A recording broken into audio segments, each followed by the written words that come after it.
We are at COP Computing here at Computex 2011. So what do you do? Well, our focus is on a concept we call multi-mode computing. So we have for years tried to optimize the best ways to bring low power and x86 architecture into single devices. And this device here, for example, this is a standard netbook. This is our first, rollout product, which we originally thought was just going to be a demo, and we realized it's actually a pretty cool product. Our technology brings these two domains together. Here you're going to see this is a punked ASUS EEPC, and if I just do keystroke, we move into a low power mode. This was not a software switch.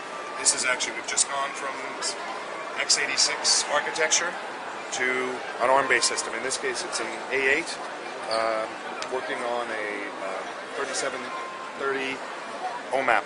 So you basically take this device from being a 6-7 hour device to over 40-hour device. 40 hours? 40-hour laptop. 40-hour laptop? Yeah. So, so basically, do you transform any laptop to an ARM laptop, or just some? We're working, when we saw this, the potential of this separate module, I mean, we're working our way in to try and actually enable other people to make these devices. But when we saw the potential of this, we've looked at this, and we're going to explore this. This works in several laptops.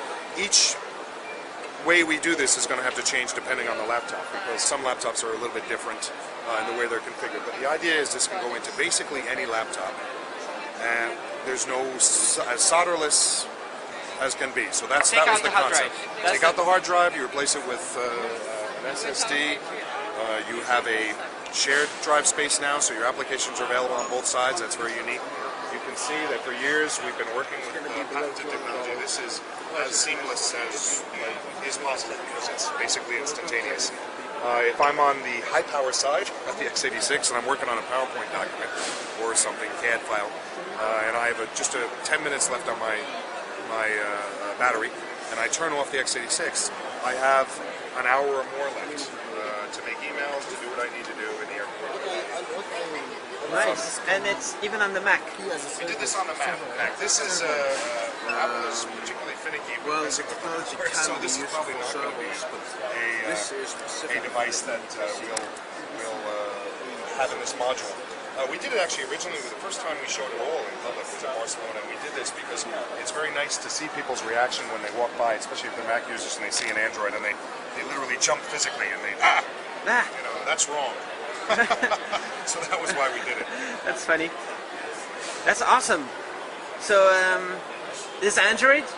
Yeah. Could there be other? Ubuntu? Sure, it should be Linux. You can see that device over there is using a Ubuntu. Let's try it.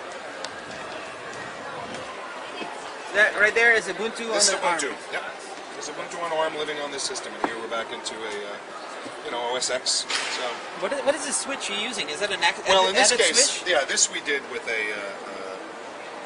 on the key lock. This is a key lock button. So you change the key lock to be instead of key lock, you change OS. Correct. And the other part, the x86 just sleeps, hibernates. You can shut it down. Shut it down. You can put it into hibernate is usually the most likely because it's very low power, but it's easy to bring it back up. So it hibernates. Yeah, it hibernates, and then you've got almost no current pull from that, but you have the ability to use this device for a long, long time. Still have access to your drive and whatever applications run on both sides. So it's very, very nice. And right now is the Cortex A8.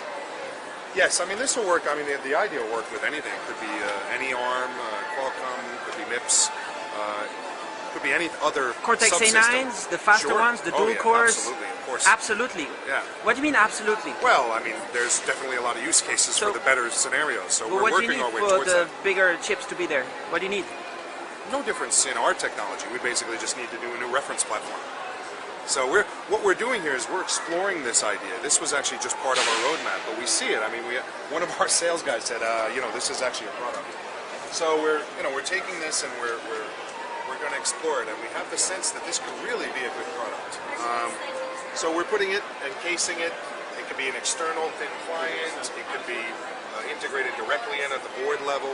There's lots of different implementations. The more success we have initially, the more fun we'll have with it. It's a really fun product to work with, and that's why one of the reasons we use the 3730 is it's very open, very hackable. You can play with it and do many different things. But you know, the concept just needs our technology to enable it. We can do it with anything. But you're a for-profit company, right? Pardon me? You're a for-profit company. Oh God, I hope so. Coming It's out been of the 5 years of hard work. I hope we're for profit. But you came out of the university, Kamal? No, university we're the project very or not? definition of disruptive technology. A company. We were a group of people that came together some years ago with an idea for a device that was really bridging these two domains, and we explored that, but discovered that it couldn't be done. And in that process, we came up with the technology. Our core technology is patented. It's a bridge between these two domains that allows you to do the video switching and what have you. And the real-time interfacing. There's lots of application fun you can have with this. So we are now public and out there, and we're looking to excite people, basically, and get people into the idea. It's called scalable computing, multi-mode computing, where you really allow a user to cover the full spectrum of things that they need to do.